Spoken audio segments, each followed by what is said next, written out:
Hello everyone. आज का topic है फ्लाइट एडेप्टेशन इन बर्ड्स या पक्षियों में उड्डयन अनुकूलन। पक्षियों में external as well as internal adaptation पाए जाते हैं, जिसके कारण पक्षी आसानी से वायु में उड़ सकते हैं। बाह्य अनुकूलनों में इंटेग्यूमेंट, शरीर का आकार, फेदर की उपस्थिति, फोर लिम्ब का विंग्स में रूपांतरण, छोटी पूंछ या टेल, चोंच की उपस्थिति, गतिशील ग्रीवा, द्विपादी प्रचलन या बाइपिडल लोकोमोशन। वहीं इंटरनल एडेप्टेशन में उड्डयन पेशियां, एंडोस्कल्टन जो कि न्यूमेटिक बोन्स और एयर सेक्स युक्त होता है, पाचन तंत्र में परिवर्तन, विस्तरित फेफड़े तथा वायुकोश, वार्म ब्लडेड और विकसित रुधिर परिसंचरण तंत्र, यूरिक अम्ल उत्सर्गी व्यवहार, रूपांतरित मस्तिष्क और संवेदी अंग तथा फीमेल्स में एकल अंडाशय की उपस्थिति, ये सभी मिलकर पक्षियों को उड़ने के लिए अनुकूलित बनाते हैं।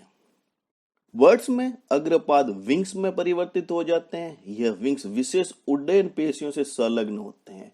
पंखों के लंबे उड्डयन पिच रेमिजीज कहलाते हैं और प्रत्येक रेमिजीज का फैला हुआ भाग वेन उड़ते समय वायु पर प्रहार करने के लिए एक बेस बनाता है।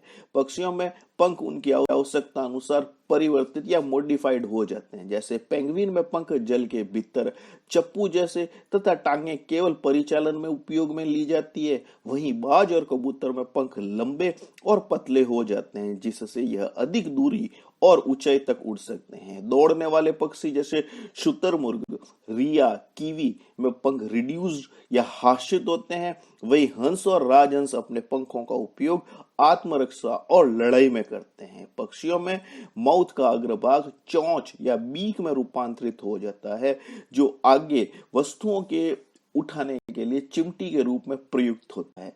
भोजन के साथ साथ यह बीक चोंच घोंसला बनाने एवं अन्य कार्यों में भी प्रयुक्त होती है। यह बीक कुछ कार्य वे जो कि अग्रपाद संपन्न करता है, वे भी संपन्न कर सकने में सक्षम होती है।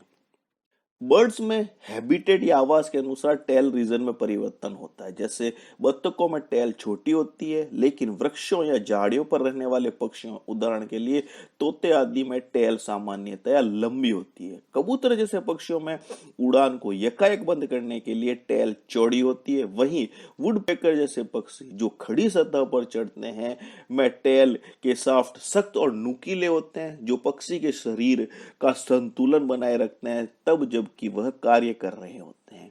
पक्षियों में अग्रपाद की अनुपस्थिति के कारण शरीर का संपूर्ण भार पश्चपाद पर आ जाता है। इस कारण इनमें पश्चपाद कुछ आगे की ओर निकले होते हैं और टांगे अपेक्षाकृत अधिक मजबूत होती है। पक्षियों में ढीली त्वचा फ्लाइट के लिए एक आवश्यक परिवर्तन होता है। यह कंकाल पेशियों की गतियों या मूवमेंट में सहायक होता है। बर्ड्स में नेक बहुत लंबी और लचीली होती है, जिससे इसका उपयोग प्रीनिंग, घोंसला बनाने, आक्रमण करने तथा सुरक्षा में किया जा सकता है। पक्षियों में आंतरिक अनुकूलन में एंडोस्कल्टन। पक्षियों की अधिकांश अस्थियां न्यूमेटिक होती है, जिनमें बोन मेरो के स्थान पर एयर सेक्स पाए जाते हैं। स्कल की अस्थियां हल्की होती है और उनमें अधिकांश आपस में जुड़ी हुई होती है। वहीं वक्षीय पृष्ठिकाएं के अंकुशी प्रवध या अनसीनेट प्रोसेसेस शारीरिक द्रव्यमान का केंद्रीकरण कर आवश्यक सघनता उत्पन्न करते हैं। पक्षियों में हेट्रोसिलस कशेरुकाएं शरीर को लचक प्रदान करती है। पेल्विक और सिनसेक्रम का फ्यूजन टांगों को दृढ़ संलग्न या अटैचमेंट प्रदान करता है, जो चलते समय भार को सहारा देते हैं और उतरते समय लगने वाले झटके को प्रभावहीन बनाते हैं। पक्षियों में प्यूबिस और इसकी अस्थियों का अभाव होता है, जिससे आंतरंग शरीर के पश्च भाग में विस्तरित हो सकते हैं। बर्ड्स में स्टर्नम बहुत प्रसारित होता है तथा कील युक्त होता है, जिससे उड़ने वाले पक्षियों को सहायता मिलती है। पक्षियों में बैक की पेशियां अत्यंत रिड्यूस या हाशित होती है, लेकिन वक्ष की पेशियां उड्डयन के लिए अत्यंत विकसित होती है। पक्षी जो कि पक्षी के कुल भार का 20% तक होती है। इनमें पेक्टोरलिस मेजर पंख को नीचा करती है, वहीं पेक्टोरलिस माइनर पंख को ऊपर उठाने का कार्य करती है। पक्षियों में पश्चपाद वृक्षवासी जीवन के लिए अनुकूलित होते हैं और पेशियां विकसित होती है। इनमें टांगों के आगे की ओर को झुकाने के लिए फ्लेक्सर टेंडोस का खिंचाव होता है, जिनमें पादांगुष्ठ किसी आधार को पकड़ लेते हैं। पक्षियों में उपापचय दर बहुत अधिक होती है। इनका भोजन उच्च कैलोरी युक्त अधिकांश प्रोटीनियस सब्सटेंस होते हैं। इनमें रेक्टम या मलाशय छोटा और उत्सर्जित पदार्थ को तुरंत ही शरीर से बाहर विसर्जित कर दिया जाता है। पक्षियों में फेफड़े न्यूमेटिक बोन की गुहाओं तक को भी घेरे रहते हैं। एयर सैक्स आंतरिक संवेदन में सहायता कर शरीर तापमान को नियंत्रित रखने का कार्य करते हैं। साथ ही पक्षियों में प्रत्येक श्वास के साथ फेफड़े पूर्ण रिक्त हो जाते हैं, जिससे वहां अपशिष्ट वायु या रेसिडुअल एयर शेष नहीं रहती है और श्वसन अधिक प्रभावी हो जाता है। पक्षियों में तीव्र उपापचय के लिए अधिक ऑक्सीजन की आवश्यकता होती है, अतः पक्षियों में शरीर आयतन की तुलना में अपेक्षाकृत बड़ा हृदय पाया जाता है। रुधिर का डबल सर्कुलेशन होता है। रुधिर में लाल रुधिर कणिकाओं में हीमोग्लोबिन की अपेक्षा अधिक मात्रा पाई जाती है।